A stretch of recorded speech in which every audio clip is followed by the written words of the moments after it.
Hello everyone, तो कैसे हैं आप सब। आज का जो हमारा टॉपिक है वो है लिक्विड सॉल्यूशंस। ये काफ़ी इंपॉर्टेंट चैप्टर है अगर एंट्रेंस पॉइंट ऑफ व्यू से देखा जाए। इसमें हर साल क्वेश्चंस पूछे जाते हैं और काफ़ी इजी पूछते हैं।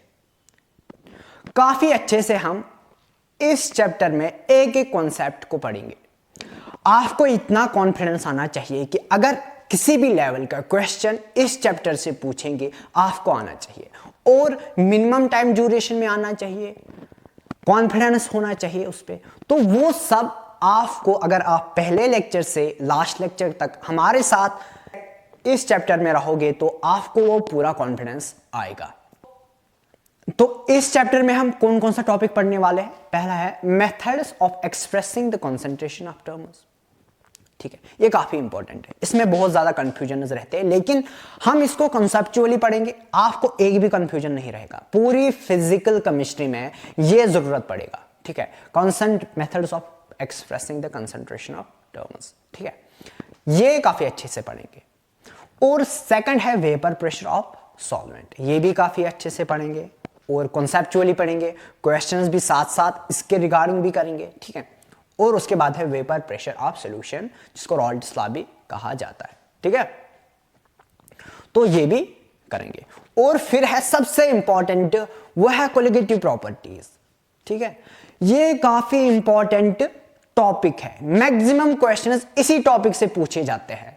ठीक है, तो इसमें कौन कौन सी कोलिगेटिव प्रॉपर्टी हमें पढ़नी है। पहली है relative lowering of vapour pressure, और सेकंड है ऑस्मोटिक प्रेशर, थर्ड है elevation in boiling point, and fourth है डिप्रेशन इन फ्रीजिंग पॉइंट। ठीक है, ये प्रॉपर्टीज काफी इंपॉर्टेंट है। मैक्सिमम क्वेश्चंस, मैं अभी भी बोल रहा हूं, मैक्सिमम क्वेश्चंस कोलिगेटिव प्रॉपर्टीज से ही पूछे जाते हैं। ठीक है, और फिफ्थ है हेनरीज लॉ, और लास्ट टॉपिक है एबनॉर्मल कोलिगेटिव प्रॉपर्टीज। इसमें से बढ़िया क्वेश्चंस पूछते हैं और कॉन्सेप्चुअली बहुत अच्छे क्वेश्चंस इस टॉपिक से बनते हैं। ठीक है, तो शुरू करते हैं हम अपने आज के पहले टॉपिक से। ठीक है, सॉल्यूशन। पहले इसकी डेफिनेशन देखते हैं। ठीक है, डेफिनेशन क्या है। A homogeneous mixture of two or more components. देखो, पहले एक टर्म आई है होमोजेनियस, सेकंड है मिक्सचर, एंड थर्ड है कंपोनेंट्स। कंपोनेंट्स, ठीक है, थर्ड, तीन टर्म्स। देखो, आपको पता है कि मिक्सचर कितने टाइप्स के होते हैं। दो टाइप्स के, homogeneous mixture and heterogeneous mixture. ठीक है, लेकिन यहां पे हमें कौन सा मिक्सचर पढ़ना है, वो है होमोजेनियस मिक्सचर। और वही होमोजेनियस मिक्सचर क्या कहलाता है, सॉल्यूशन कहलाता है। ठीक है, और ये सॉल्यूशन कितने कंपोनेंट्स का बना होता है, दो या दो से ज्यादा कंपोनेंट्स, दो या दो से ज्यादा सबस्टेंस। वो कंपोनेंट्स या सबस्टेंसेस अपनी प्योर फॉर्म में होनी चाहिए। ये नहीं है कि मैंने एक लिया है लेकिन वो किसी का अलॉय है। ठीक है, वो किसी का अलॉय है, तो वैसे मिक्सचर नहीं बनेगा। ये वैसे ये होमोजीनियस नहीं रहेगा, मे बी प्रॉपर्टीज वेरी करेंगी फिर। ठीक है, लेकिन यहां पे जो होमोजीनियस मिक्सचर है उसकी property through out the mixture क्या रहती है, होमोजीनियस की सेम रहती है। लेट अस सपोज, अगर मैंने यहां पे एक पानी का बूंद पिया है लेकिन इसमें मैंने नमक मिला के रखा है। क्या मिला के रखा है, नमक। मुझे वही टेस्ट आएगा। और अगर मैं यहां लास्ट का पॉइंट उठाऊं, उसका भी, अगर मैं लास्ट का बूंद और यहां का उठाऊं, मेरी जो प्रॉपर्टीज या मेरा जो टेस्ट इसका है वो सेम ही होगा, वो सेम ही होगा। एक शर्त पे, मैंने इसको काफी अच्छे से डिसॉल्व किया है, पूरा का पूरा ये डिसॉल्व हो चुका है। ठीक है, अगर आधा ही डिसॉल्व हुआ तो नीचे होगा, नीचे तो ज्यादा नमक होगा फिर, तो वो नहीं है। ठीक है, मिक्सचर ये काफी अच्छे से डिसॉल्व होना चाहिए इसमें। और आपको ये अगर मैं बताओ इसमें मैंने नमक डाला है, फिर मैं आपको बताऊं इसमें क्या क्या मिला के है, आप नहीं बता पाओगे इसमें क्या क्या मिला के है। तो आपने ये नेकेड आई से गैस नहीं किया, नहीं कर पाए आप ये गैस कि इसमें क्या क्या मिला के है। तो इसको क्या कहते हैं, इसी को होमोजेनियस मिक्सचर कहते हैं। ये एक सेम फेज में, एक सिंगल फेज में आ गए हैं। ठीक है, एक सेम फेज या सिंगल फेज में आ गए हैं, तो उसी को कहते हैं क्या कहते हैं, सॉल्यूशन। ठीक है, अब सॉल्यूशन कंपोनेंट्स का बना होता है, वो कंपोनेंट्स क्या है, देखो ये सॉल्यूशन है,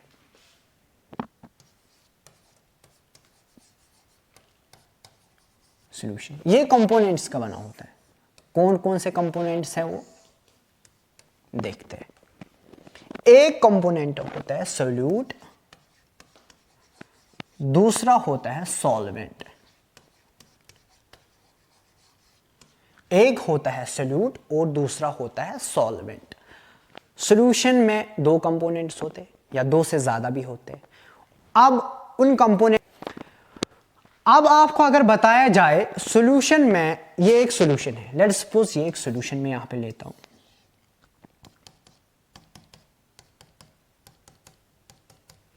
मैंने इसमें लिया है water plus alcohol, water plus alcohol, क्या लिया है, वाटर प्लस अल्कोहल। ठीक है, दोनों मिक्सचर, ये जो मिक्सचर है ये होमोजीनियस है, मिला दिया, अब ऐसे मिला दिया। ठीक है, काफी अच्छे से मैंने इसको डिसॉल्व किया। आप इसमें बता सकते हो कि सोल्यूट कौन है और सॉल्वेंट कौन है, अभी नहीं बता सकते हो, क्यों, हमें नहीं पता कौन कितना है, तो कौन कितना है उसी बेस पे हम देखते हैं सोल्यूट कौन है और सॉल्वेंट कौन है। ठीक है, पहला ये है, देखो लेट्स सपोज अगर मैंने यहां पे 40% पहले लेते अल्कोहल प्लस वाटर, तीन केसेस हम पढ़ते हैं, देखो कौन कौन सा,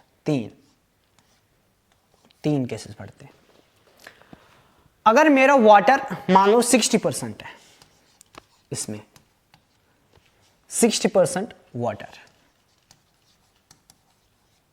और यह है अल्कोहल। ठीक है, और ये कितना है फिर अल्कोहल 40%।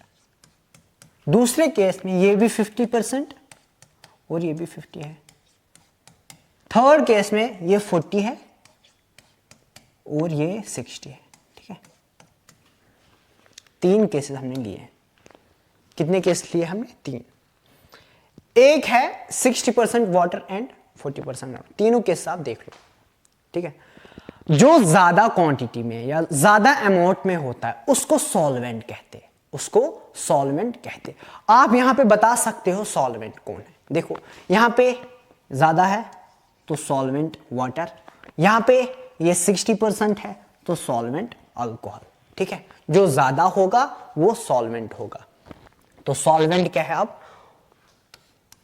क्या, लार्ज अमाउंट, लार्ज अमाउंट में जो होगा वो क्या है, सॉल्वेंट, और जो लेस अमाउंट में होगा, जो लेस अमाउंट में होगा वो होगा मेरा सोल्यूट। ठीक है, तो यहां पे सोल्यूट कौन है, अल्कोहल, और इस केस में थर्ड केस में सोल्यूट मेरा कौन है फिर, वाटर। लेकिन यहां पे 50-50 वाला केस आ रहा है, क्या आ रहा है, 50-50 वाला केस। यहां पे ये भी 50% है, वो भी 50% है, तब क्या करे, ये भी सवाल है ना, तब क्या करे। देखो अगर उसने बोला है वही से, अगर उसने डिफाइन किया है कौन है सोल्यूट कौन है सॉल्वेंट, फिर कोई जरूरत नहीं है सोचने की, फिर तो उसने बता दिया तो सही है। ठीक है, लेकिन अगर उसने नहीं बोला फिर तब हम लेते हैं यूनिवर्सल एजम्पशन, वो है वाटर की। वाटर को हम सॉल्वेंट मानते हैं, क्या मानते हैं, सॉल्वेंट। वाटर को हम तब सॉल्वेंट मानते हैं। ठीक है, ये काफी अच्छे से आपको समझ आया है। ठीक है ना, अब हम देखेंगे अगर उसने ये सब नहीं दे के रखा है, क्वांटिटी अमाउंट उसने नहीं बोला है, फिर कैसे डिटरमाइन करें कौन है सोल्यूट कौन है सॉल्वेंट, तो वो भी हम काफी अच्छे से देखेंगे। देखो लेट्स सपोज उसने नहीं बोला है, यह है मेरा सोल्यूट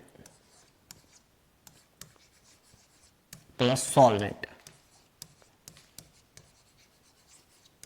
और ये क्या देते हैं मुझे, सॉल्यूशन।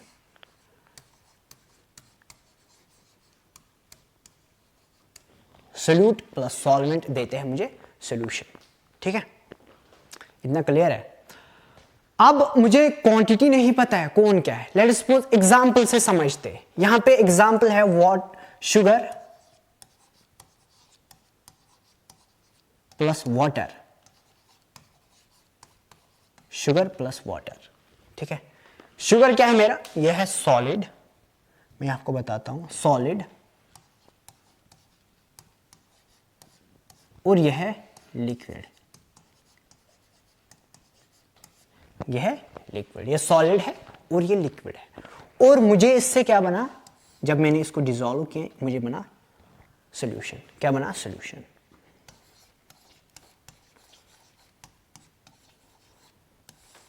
ठीक है, उसने मुझे नहीं बोला है सोल्यूट कौन है और सॉल्वेंट कौन है, लेकिन ये बता दिया है, ये बता दिया है कि जो फॉर्म ऑफ सॉल्यूशन है वो लिक्विड है या सॉलिड है। जिस फॉर्म, वो लिक्विड है या सॉलिड है या गैस है, जो भी होगा मेरे कंपोनेंट्स या जिसमें भी होंगे, तो उसी तरीके से यहां पे सॉल्यूशन भी होगा। ठीक है, लेट सपोज उसने बोला है मेरा जो सॉल्यूशन है वो सॉलिड फॉर्म में, किसमें, सॉलिड फॉर्म में। तो तब हम क्या करेंगे, देखो हमेशा एक बात याद रख लेना, क्या, एक बात याद रख लेना, वो क्या है, वो है solvent and solution are always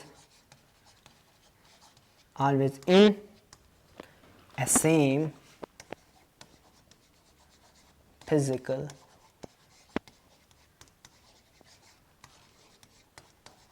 state. ये बात आप समझ गए, बहुत सारों ने समझ लिया होगा कि इसका क्या मतलब है। Solvent and solution, solvent and solution, क्या मैंने बोला है, solvent and solution are always in a same physical state. जो सॉल्वेंट होगा और सॉल्यूशन होगा वो सेम फिजिकल स्टेट में होगा। इसका क्या मतलब है, अगर मेरा अभी सॉल्यूशन क्या है, सॉलिड फेज में, क्या है, सॉलिड फेज में, इसका मतलब है सॉल्वेंट भी सॉलिड ही होगा। क्या मतलब है, सॉल्वेंट भी सॉलिड ही होगा। तो यहां पे आप कौन है, सॉल्वेंट, सॉल्वेंट मेरा फिर शुगर है, क्या है, शुगर। और सोल्यूट कौन है, सोल्यूट है तब वाटर, क्या है, वाटर। इसका मतलब है मैंने यहां पे एक बीकर लिया है, उसमें बहुत ज्यादा शुगर है, क्या है, बहुत ज्यादा शुगर, और मैंने थोड़ा सा पानी इसमें डाला है, क्या, ये शुगर है और ये वाटर है। ठीक है, इसका यही मतलब है, बहुत ज्यादा शुगर था मेरे पास, कुछ बूंदे मैंने डाल दी वाटर की, ठीक है, तो यहां पे ये मेरा बन गया है। तो इससे आपको पता चला जो सॉल्यूशन जिस फेज में होगा, और यहां पे आपको फेज दे के रखा होगा, ये लिक्विड है और ये सॉलिड है या गैस है, ठीक है, वो फेज आपको, वो स्टेट आपको दे के रखी होगी। लेकिन इस चीज से आपको पता चलेगा कि जिस फेज में मेरा क्या सॉल्यूशन होगा, उसी फेज में मेरा सॉल्वेंट भी होगा, उसी फेज में मेरा सॉल्वेंट भी होगा। लेट अस सपोज अगर मैं यहां पे अब आपको बताऊं ये लिक्विड है, ये लिक्विड है, लेट अस सपोज ये अब लिक्विड है, ठीक है, ये लिक्विड। अब बताओ मुझे सॉल्वेंट कौन है और सोल्यूट कौन है। सॉल्यूशन किस फॉर्म में है, लिक्विड फॉर्म में, और इसी फॉर्म में सॉल्वेंट भी होगा, सॉल्वेंट भी इसी फॉर्म में होगा। तो इस फॉर्म में लिक्विड है, लिक्विड वाटर है और ये भी वाटर, ये लिक्विड है, ये भी लिक्विड है, ठीक है। इसका मतलब सॉल्वेंट भी वही होगा, तो ये यहां पे मेरा सॉल्वेंट होगा, क्या होगा तब, सॉल्वेंट होगा, और ये सोल्यूट होगा तब, ठीक है। जिस फिजिकल स्टेट में मेरा सॉल्यूशन होगा उसी स्टेट में सोल्यूट भी होता है, उसी स्टेट में मेरा सॉल्वेंट भी होता है, सॉरी, उसी स्टेट पे मेरा सॉल्वेंट भी होता है। और सॉल्यूशन लिक्विड स्टेट में भी होगा, सॉलिड स्टेट में भी होगा, और किसमें, गैसियस स्टेट में भी होगा। तीनों, सॉलिड, लिक्विड और गैस फेज में, तीनों फेज में हो सकता है। क्या, आपने याद क्या रखा, जो मेरा सोल्यूशन है, physical state of solution can be liquid, solid, liquid और गैस। ये मैं यहां पे लिखवा रहा हूं, फिजिकल स्टेट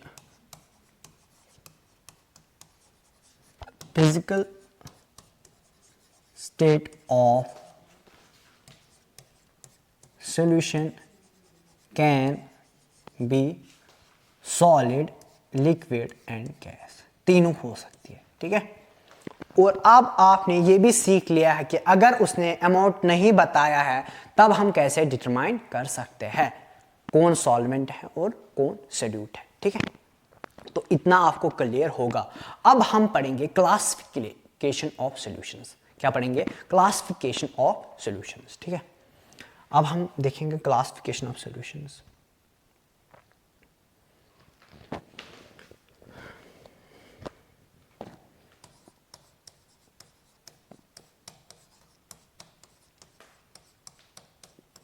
क्लासिफिकेशन ऑफ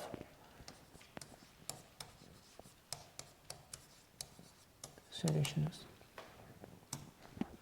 ठीक है। क्लासिफिकेशन ऑफ सॉल्यूशंस क्लासिफाई करते हैं ऑन द बेसिस ऑफ, पहले हम ऑन द बेसिस ऑफ करेंगे, on the basis of components, और दूसरे केस में on the basis of, on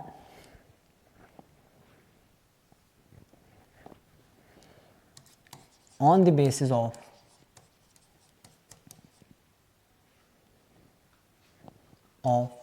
amount of solute present, amount of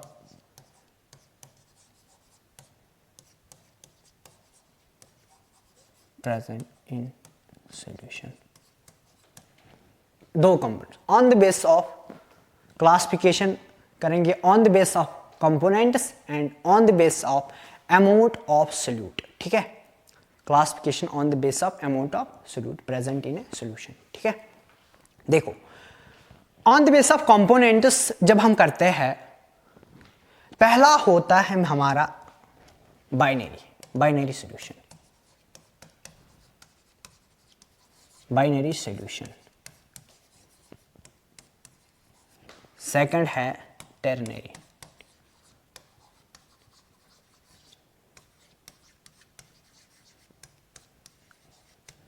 ठीक है।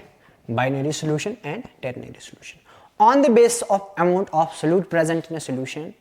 तो वो करते हैं हम क्लासिफाई, पहला डाइल्यूटेड सोल्यूशन,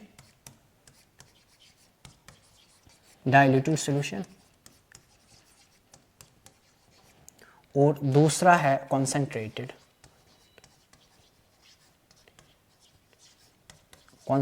सोल्यूशन, ठीक है।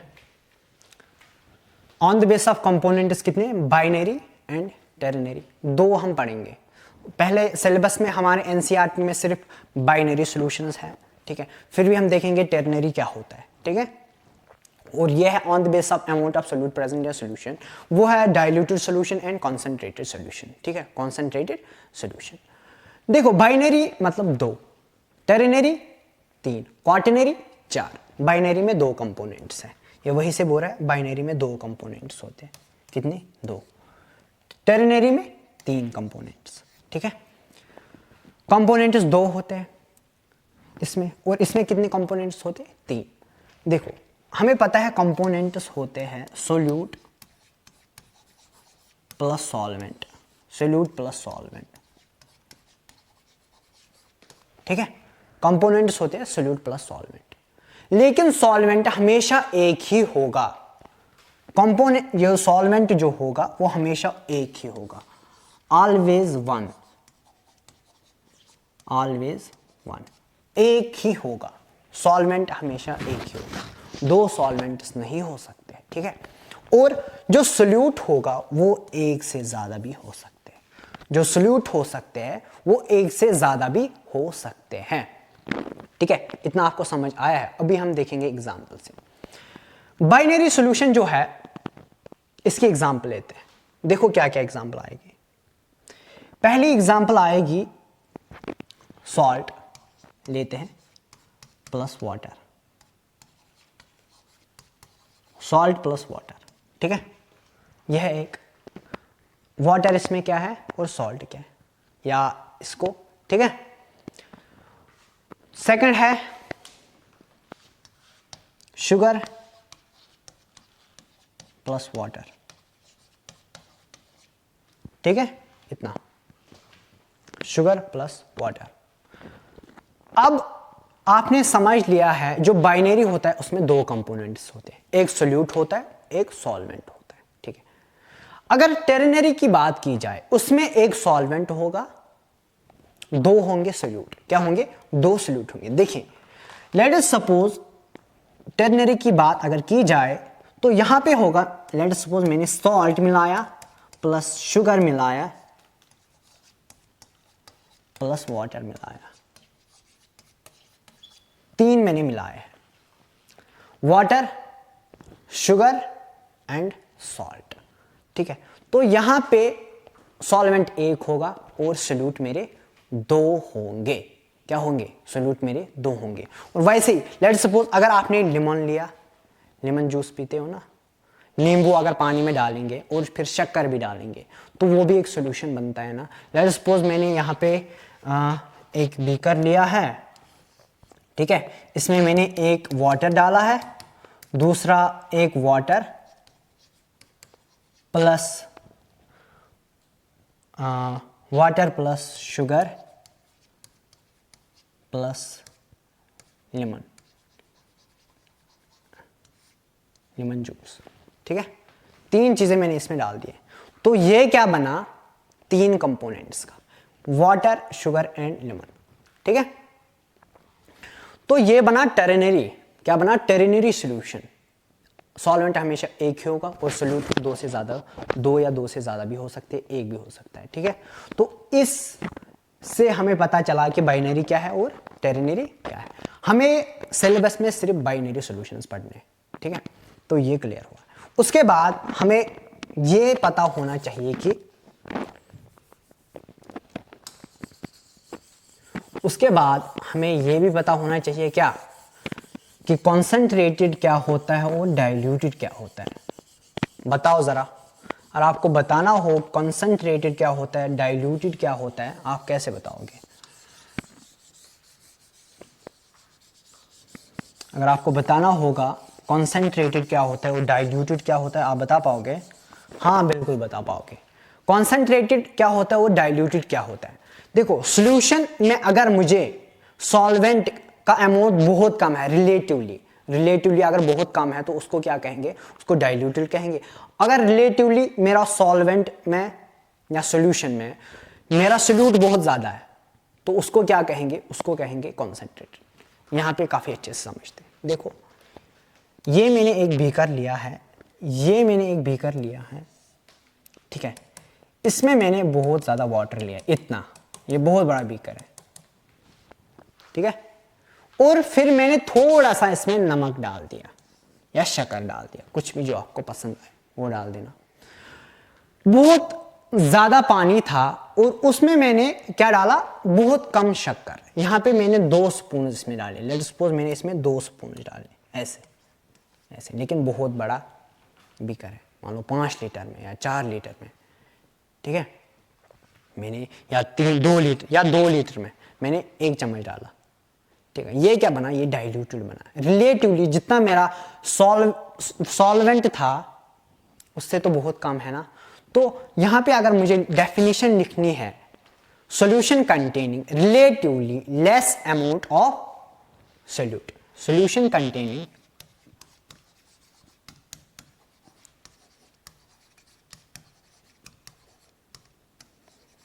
relatively less amount of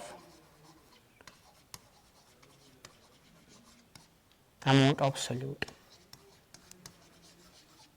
solute का अमाउंट मुझे यहां पे रिलेटिवली बहुत कम है। और अगर अब हम कंसंट्रेटेड की बात करेंगे, लेट सपोज यही मैंने एक बीकर लिया है, इसमें मैंने पानी डाला है और इतना शक्कर भी डाला है। मान लो इतना मैंने यहाँ पे इसमें यहाँ तक ऐसे कर दिया, ये पूरा शक्कर से भर दिया, ठीक है, काफ़ी अच्छे से डिसॉल्व किया। लेकिन अगर मैं इसको टेस्ट करूं तो कितना शक्कर लगेगा? बहुत ज़्यादा, ठीक है। लेट्स सपोज कभी नमक ज़्यादा होता है किसी में, सब्जी में अगर नमक ज़्यादा होता है ना, जब आप टेस्ट करते हो कितना लगता है? बहुत ज़्यादा नमक है। या चाय, आप तो चाय पीते होगे, तो चाय में जब हम ज़्यादा कभी लगाते हैं नमक भी लगाते हैं और शक्कर भी लगाते हैं। लेट्स सपोज अगर हमने चाय में नमक या शक्कर ज़्यादा मिलाया, अगर शक्कर मैंने ज़्यादा मिलाया है, जब आप पियोगे आप क्या बोलते? ओ इसमें तो बहुत ज़्यादा शक्कर है। तो वो क्या हुआ? वो हुआ कंसंट्रेटेड। क्या हुआ? कंसंट्रेटेड। और अगर मैंने थोड़ा सा हल्का सा इसमें डाला है, ठीक है, तो उसको क्या कहेंगे? डाइल्यूटेड। तो यहां पे अगर इसकी डेफिनेशन लिखनी हो तो रिलेटिवली लार्ज अमाउंट ऑफ, इसको लिखूंगा मैं, ये आप खुद ही लिख लेना, रिलेटिवली लार्ज अमाउंट ऑफ क्या? Solute, relatively solution containing relatively large amount of solute, ठीक है। और मैंने बहुत ज़्यादा अमाउंट इसमें सोल्यूट का डाल दिया है तो ये कॉन्सेंट्रेटेड बनेगा, ठीक है। तो ये सब मुझे उम्मीद है आपने काफ़ी अच्छे से पढ़ लिया है और समझ लिया है, ठीक है। ये डाइल्यूटेड क्या होता है, कॉन्सेंट्रेटेड क्या होता है, मिक्सचर क्या होता है, होमोजीनियस हिट्रोजीनियस क्या होता है, काफ़ी अच्छे से समझ लिया। अभी थोड़ा व्यू आया होगा कि ये सोल्यूशन होता क्या है, ठीक है। अब हम देखेंगे, देखो हमने क्या क्या पढ़ा है, सॉल्यूशन क्या होता है, मिक्सचर क्या होता है, कंपोनेंट ऑन द, फिर हमने क्लासिफिकेशन की है on the base of components, ठीक है।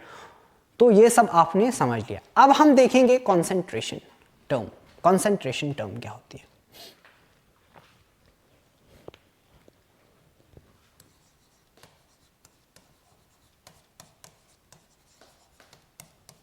कंसंट्रेशन ऑफ सॉल्यूशन, इसका क्या मतलब है? कंसंट्रेशन ऑफ सॉल्यूशन का क्या मतलब है?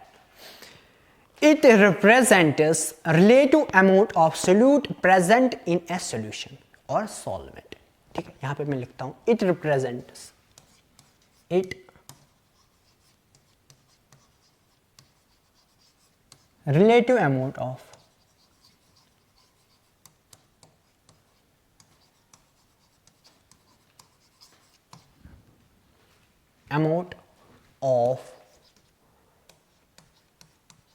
solute present in a solution,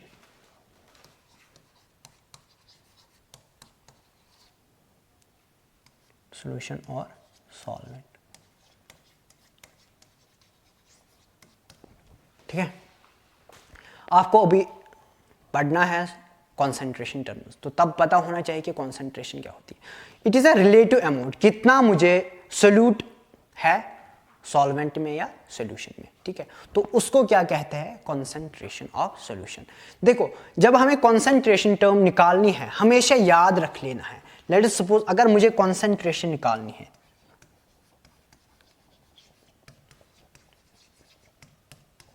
concentration निकालनी है, हमेशा यहां पे आएगा वेट या वॉल्यूम या नंबर ऑफ मोल्स, किसके? सोल्यूट के, सोल्यूट के। और यहां पे आएगा मुझे ऐसे ही डिवाइड में वेट वॉल्यूम या नंबर ऑफ मोल्स, किसके? सॉल्यूशन के। लेकिन यहां पे याद रखना, एक केस में नहीं आता है, वहां पे सॉल्यूशन नहीं आएगा, वहां पे सॉल्वेंट आएगा, वहां पे सॉल्वेंट आएगा। और वो क्या है? वो टर्म है मोलैलिटी। यहां पे मैं लिख लेता हूं मोलैलिटी,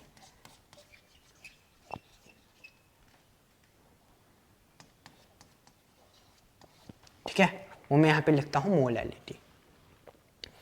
मैंने आपको क्या बोला है?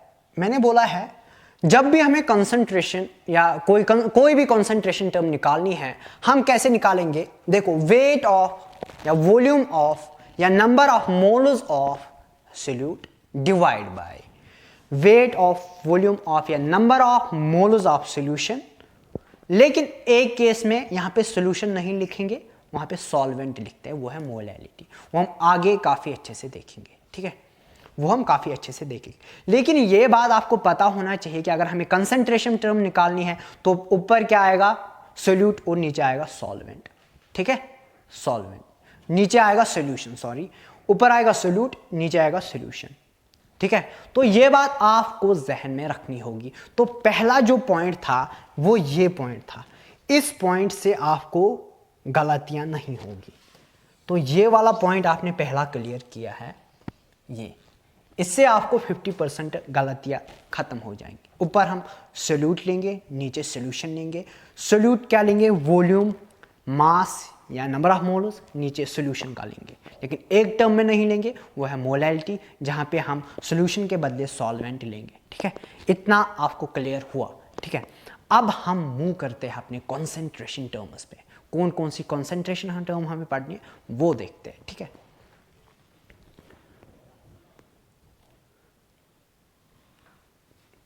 देखो कॉन्सेंट्रेशन टर्म्स,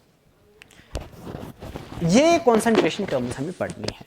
कौन कौन सी है वो है ये जो लिख के, ठीक है। मैंने इनको ग्रुपिंग की है। एक को लिखा है वॉल्यूम रिलेटेड टेम्परेचर डिपेंडेंट, दूसरी को लिखा है यहां पे मास रिलेटेड टेम्परेचर इंडिपेंडेंट, ठीक है। अगर आप इस लेक्चर के बाद देखोगे, इस पे भी जो ये क्लासिफिकेशन थोड़ी छोटी सी है ना, इस पे भी क्वेश्चंस पूछे गए हैं एंट्रांस में, ठीक है। ये काफी इंपॉर्टेंट है। देखो मैंने यहां पे लिखा है वॉल्यूम रिलेटेड, जो भी कोई टर्म वॉल्यूम रिलेटेड होगी वो यहां पे टेम्परेचर डिपेंडेंट होगी, ठीक है। और जो मास रिलेटेड होगी वो टेम्परेचर इंडिपेंडेंट होगी। आपको काफी अच्छे से आप याद रहेगा वॉल्यूम रिलेटेड कौन थी और टेम्परेचर रिलेटेड कौन थी। कुछ परसेंट और भी कंफ्यूजन क्लियर हो गए हमें, ठीक है। तो थोड़ा एक सीक्वेंस में हम जाएंगे, काफी अच्छे से वो क्लियर होगा। हाँ ये तो टेम्परेचर रिलेटेड थी, ये वॉल्यूम रिलेटेड टर्म्स है, ये मास रिलेटेड टर्म्स। तो वॉल्यूम रिलेटेड टर्म्स में हमें कौन कौन सी पढ़नी है, मास, परसेंट और परसेंट बाय मास, ठीक है। मास, परसेंट और परसेंट बाय मास, ठीक है। सेकंड है परसेंट बाय वॉल्यूम, थर्ड है स्ट्रेंथ एंड फोर्थ है मोलैरिटी। ये काफी इंपॉर्टेंट है मोलैरिटी। इसमें से आप बहुत ज्यादा क्वेश्चंस देखोगे मोलैरिटी से, बहुत ज्यादा एंट्रांस के जो PYQs है इससे होंगे, और नॉर्मेलिटी पे भी कभी कभी क्वेश्चंस पूछते हैं, ठीक है। फिर है फॉर्मेलिटी, उसके बाद है परसेंट वेट बाय वेट, ये भी important. Mole fraction, mole fraction पे तो आपको पूरी फिजिकल केमिस्ट्री है, जहां कहीं पे भी देखोगे मोल फ्रैक्शन तो काम आना ही है। तो मोल फ्रैक्शन भी काफी अच्छे से पढ़ना है। उसके बाद है मोलैलिटी, मोलैलिटी में भी बहुत ज्यादा क्वेश्चंस पूछते हैं, और मैंने बोला कि इंपॉर्टेंट टर्म है। क्यों इंपॉर्टेंट टर्म क्यों है, क्योंकि जब हमने कंसंट्रेशन देखी थी वहां पे हमें नीचे क्या आया था, सॉल्वेंट। हर किसी टर्म में नीचे आएगा मास या नंबर ऑफ मोल्स या वॉल्यूम आएगा हमेशा सॉल्यूशन का, लेकिन एक खास टर्म है जहां पे डिवाइड में एक ही जगह पे आएगा, वो है सॉल्वेंट। तो वो टर्म है मोलैलिटी, मैंने आपको अभी बोला है।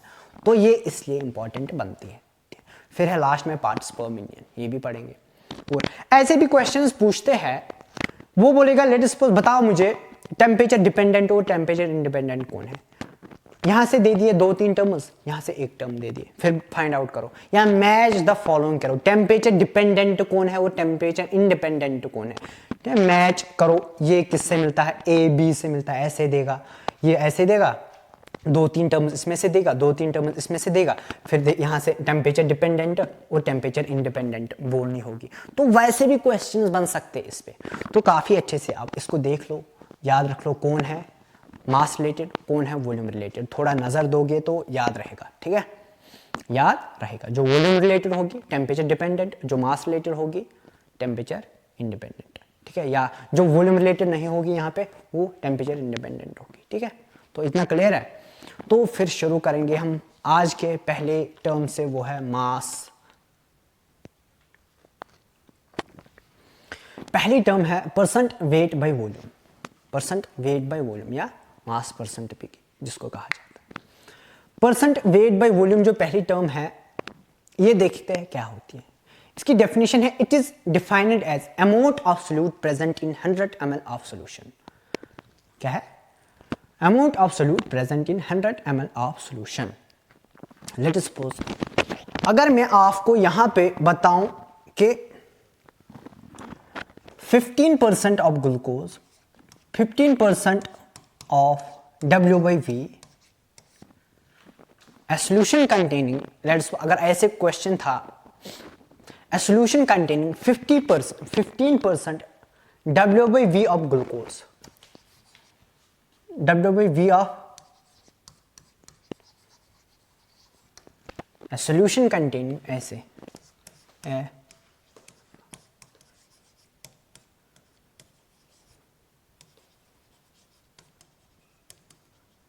a solution contains 15% W/V of glucose। इसका क्या मतलब है? देखो इसका क्या मतलब है। डेफिनेशन क्या है यहां पे? It is defined as amount of solute present in 100 ml of solution. मैंने यहां पे बोला है, फिर मुझे ये बताओ ये क्या होता है? A solution containing 50% W/V of glucose का क्या मतलब है? इसका मतलब है 100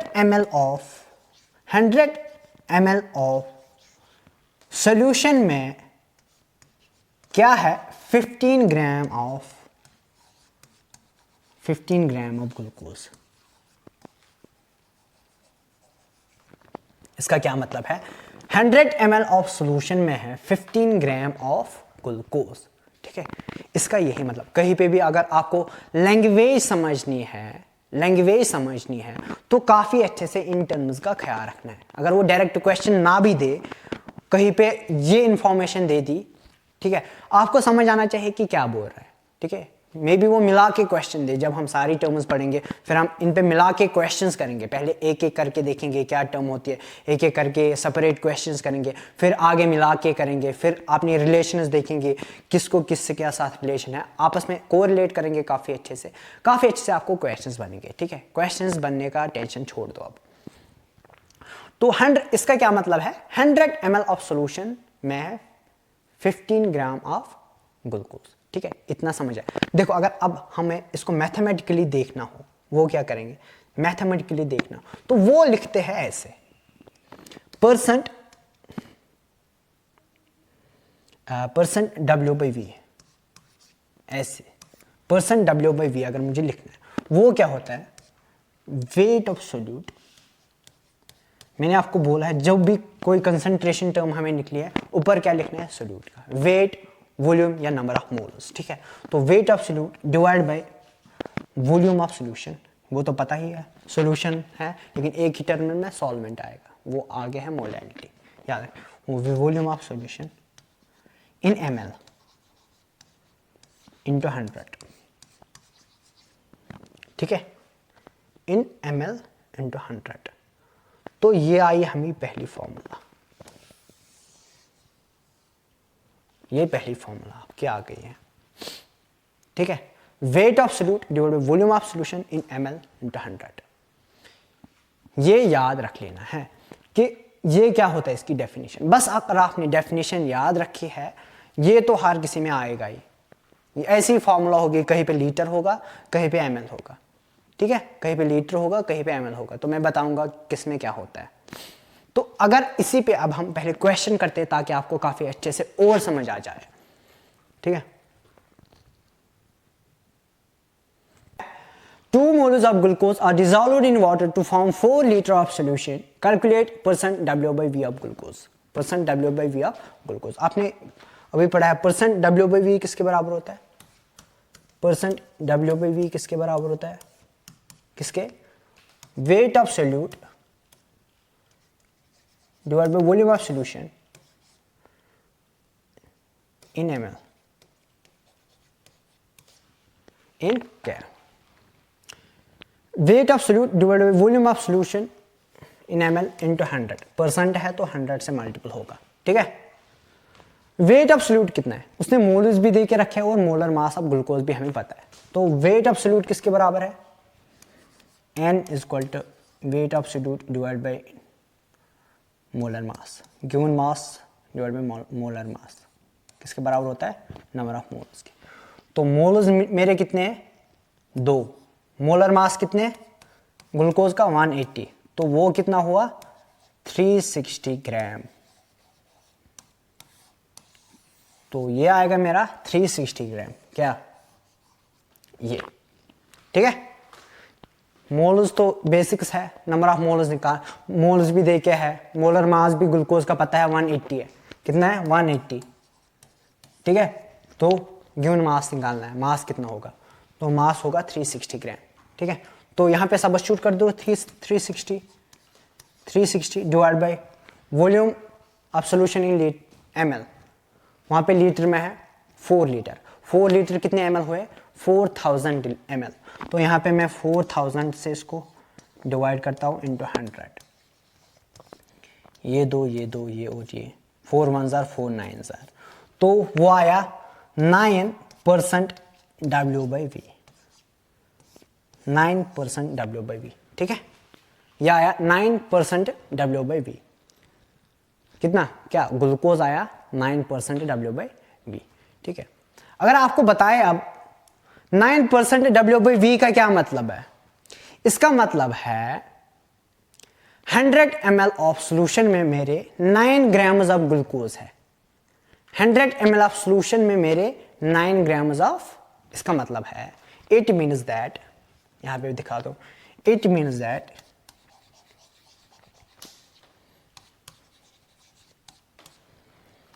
100 ml of solution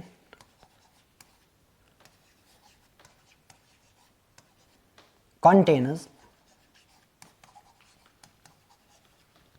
कितने 9 ग्राम ऑफ ग्लूकोज, ठीक है। इसका मतलब है it means that 100 ml of solution contains 9 gram of glucose. अगर कोई बताए ये क्या होता है परसेंट W/V, देखो स्ट्रेंथ क्या है, it is defined as amount of solute in grams present in 1 litre of solution. 1 litre किसके बराबर होता है 1000 ml ऑफ सोल्यूशन, कितने 1000 ml ऑफ, 1 लीटर किसके बराबर होता है 1000 ml, ठीक है। तो ये डेफिनेशन है, परसेंट W/V क्या था 100 ml, और ये कितना है 1000 ml, ठीक है, ये 1000 ml है। देखो एक क्वेश्चन से, उसी क्वेश्चन से हम इसको समझते हैं। अब हम नेक्स्ट टर्म पढ़ेंगे, वो है percent by volume, percent by volume, इसका मतलब है percent V/V, percent V/V, percent V/V, ठीक है। इसकी डेफिनेशन क्या है पहले वो देखते हैं। It is defined as a volume of solute in ml, volume of solute in ml present in 100 ml of solution, ठीक है। जो सोल्यूट है वो भी ml में होना चाहिए, और जो सोल्यूशन है 100 ml ऑफ सोल्यूशन में कितना सोल्यूट मुझे प्रेजेंट है, ठीक है। देखो कैसे समझते हैं, वो कभी देता है आपको, let suppose A gas containers X% by volume, ऐसे देता है, gas containers, gas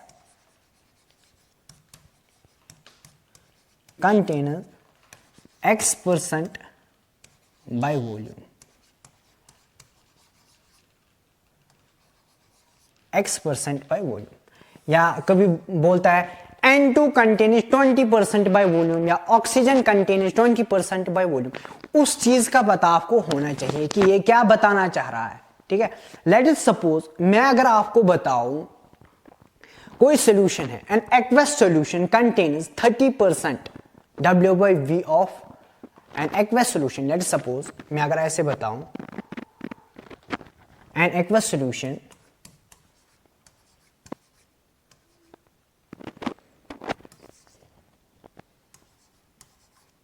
an aqueous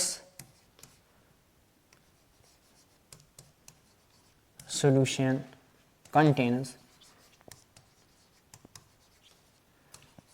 30% V/V of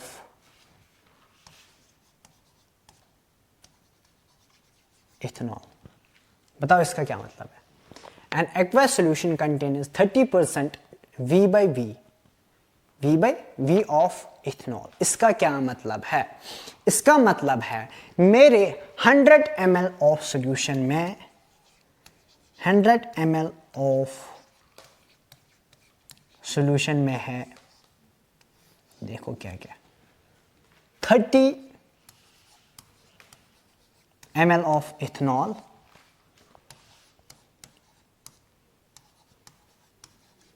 और एक्वस का मतलब है सॉल्वेंट मेरा कौन है? सॉल्वेंट मेरा वाटर है। जब भी कहीं एक्वस लिखा होगा, जब भी कहीं एक्वस लिखा होगा तो सॉल्वेंट है वाटर। ये एक्स्ट्रा पॉइंट है आपको यहां पे, ठीक है। इसका मतलब है an aqueous solution containing 30% V by V of ethanol का क्या मतलब है? एक्वस सॉल्यूशन मतलब वाटर भी है और इथेनॉल भी है, ठीक है, वाटर एंड इथेनॉल है और उसमें 30% V by V of ethanol है।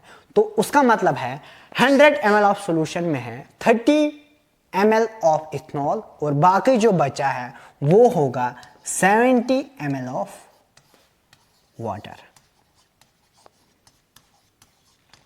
देखो ऐसे अभी यहां पे भी आपको क्वेश्चन अगर पूछ लेता, सिंपल सा क्वेश्चन पे उसने बोला है 30% V by V of ethanol, तो उसका क्या मतलब है? उसका मतलब है 100 ml ऑफ सॉल्यूशन में है 30 ml of ethanol and 70 ml of water, क्योंकि यहां पे उसने डिफाइन किया है सॉल्वेंट। सॉल्वेंट को उसने डिफाइन यहां पे किया है एक्वस सॉल्यूशन, इसका मतलब है वाटर सॉल्वेंट है मेरा, ठीक है। अब इसको अगर मैथमेटिकली लिखना हो तो वो कैसे लिखेंगे? देखो कैसे वो लिखेंगे हम, परसेंट V by V, वो लिखना होगा। वो कैसे लिखेंगे? Volume of solute divide by volume of solution into 100। ये भी ml में, ये भी ml में, यार ये भी ml में है और ये भी ml में है, ठीक है, समझ आ रहा है ना? तो ये फॉर्मूला है, ये फॉर्मूला है, ये बस याद रखना है, उतना इंपॉर्टेंट नहीं है, बस ऐसे याद रखना है क्या होता है volume of solute divide by volume of solution, percent V by V, ठीक है, परसेंट V by V। कहीं पे अगर उसने बोला है, अभी मैंने आपको बोला gas containers X% by volume, तो उसका मतलब समझ आना चाहिए, बस उस चीज के लिए ये है, ठीक है। आप सब्सक्राइब कर दो, शेयर कर दो अगर समझ आया है। Bye, take care, bye bye, love you all.